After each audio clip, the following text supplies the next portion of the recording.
नमस्कार दोस्तों, walk with चर्चा में आप सबका स्वागत। मेरे चैनल को आप लोग लाइक करें, भारत का गौरव सब्सक्राइब करें और कुछ गौरवशाली गाथाएं कथाएं जो हमारे भारत के आसपास आजकल चल रही हैं उनमें हम थोड़ी सी एक चर्चा करेंगे। आज की चर्चा मैं करना चाहता हूं ग्लोबल भारत पे। भारत एक देश है, ये हम सब जानते ही हैं, और भारत विविधताओं से बनता है, हमारे संस्कारों से बनता है, संस्कृति से बनता है, यह भी हम जानते हैं। लेकिन भारत सबसे पहले बनता है भारतीयों से। तो जब भारतीय दुनिया भर में जाते हैं और अपना प्रभुत्व बताते हैं दुनिया में ज्ञान से, सेवा से, संस्कार से, तो क्या हम ग्लोबल भारत की तरफ चलते हैं? और ये एक बहुत बड़ा परिवर्तन आया है पिछले 8 साल में, 9 साल में मोदी जी के टाइम पे, जहाँ ग्लोबल भारतीयों को अपने भारतीय होने पे गर्व है, पासपोर्ट की ताकत दिखती है। जब दुनिया का हर देश जानता तो सारे थे कि उनकी इकोनॉमी में, उनके कल्चर में भारत और सनातन संस्कृति का कितना बड़ा योगदान है, और बाकी जो एलियन संस्कृतिज हैं उनका कितना बड़ा दुष्प्रभाव। लेकिन फ़र्क के बारे में बात करना उन्होंने अब शुरू किया है।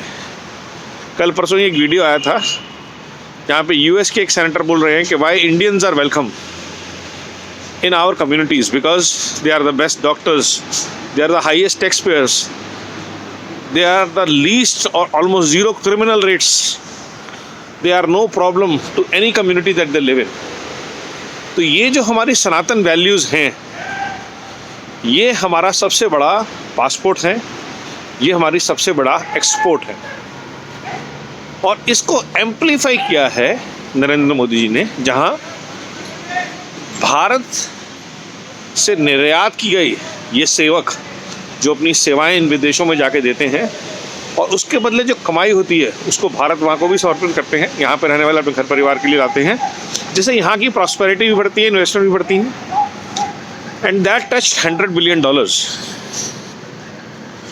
तो जो एक प्रॉब्लम स्टेटमेंट हम बोलते हैं ब्रेन ड्रेन, जब ब्रेन ड्रेन की जगह ब्रेन गेन होता है थ्रू एक्सपोर्ट क्रिएटिंग सिनर्जीज, तो उस प्रॉब्लम को भी हम अपॉर्चुनिटी में कन्वर्ट कर सकते हैं। क्योंकि भारत में हमारे पास आज की डेट में बहुत सारे चैलेंजेस हैं जो एक मेरिटोक्रेसी बेस्ड टैलेंटेड लोगों के लिए एक चैलेंज है, जैसे कि रिजर्वेशन। तो अगर फॉर एग्ज़ाम्पल मेरे परिवार में एक बच्ची है, उसके 98% मार्क्स आए थे 12th में, और उसको डॉक्टर मेडिकल की स्टडीज़ करनी थी, लेकिन उसका रिजर्वेशन कोटे की वजह से एडमिशन नहीं हुआ किसी अच्छे कॉलेज में। और उसके माँ बाप अफोर्ड कर सकते थे तो उन्होंने उसको पढ़ने के लिए यूक्रेन भेजा, और यूक्रेन में क्राइसिस हो गया। जब हमारी बच्ची यूक्रेन थी तब हमें पता चला कि यूक्रेन में बहुत सारे भारतीय स्टूडेंट्स पढ़ते हैं, और ऐसे ही अलग अलग दुनिया के हिस्सों में जिन भारतीय बच्चों का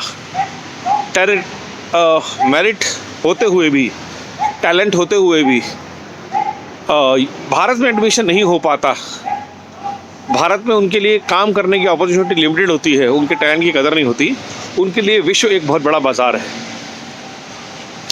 जहाँ पे हमारे टैलेंट की डिमांड है, और वहाँ से जाकर भी हम भारत की उतनी ही सेवा कर सकते हैं जितनी हम भारत में रह के कर सकते हैं, शायद ज़्यादा। तो ये जो प्रभाव है कि हमें अपनी ग्रोथ और अपॉर्चुनिटीज़ को कॉम्प्रोमाइज़ किए बिना भी माँ भारती से जुड़े रहने का और उसकी सेवा करने का मौका निरंतर मिलता रहता है, यही ग्लोबल भारत अप्रोच है। You might be away from India, but Bharat stage with in you wherever you go. And that's what makes us global Indian, acceptable Indians, loved Indians across the world, and not just laborers, not just for menial jobs, world's best engineers, world's best CEOs, world's best medical professionals, and any community. India exports its best talent, which is a kind of tragedy because unfortunately we don't have opportunities commensurating global standards for them in India. But now with startups, with ecosystem, inviting global Indians back to help in building a better India. Lot of Indians who have made their share of money are coming back at a lesser packages to serve India. Because जो उनको monetary growth चाहिए थी वो सब वो कमा चुके हैं. तो वो जो एक ज़रूरत होती है, भूख होती है कि मेरे पास इतना पैसा होना चाहिए कम से कम, मेरे परिवार ने इतने बुरे दिन देखे, मुझे कम से कम इतना कमा लेना चाहिए, वो जब इंसान रीच कर लेता है और उसको लगता है कि भारत में मुझे मौका मिलेगा, तो वो आता है, करता है और अब वो ज़्यादा कर रहा है. आप वर्ल्ड से कहीं भी इंडियंस को देख लीजिए, जो टॉप इंडियंस हैं, जो अच्छे इंडियंस हैं जिन्होंने कुछ ना कुछ कर लिया है, वो आज भारत के साथ वापस जुड़ के कुछ ना कुछ करना चाह रहे हैं, आना चाह रहे हैं.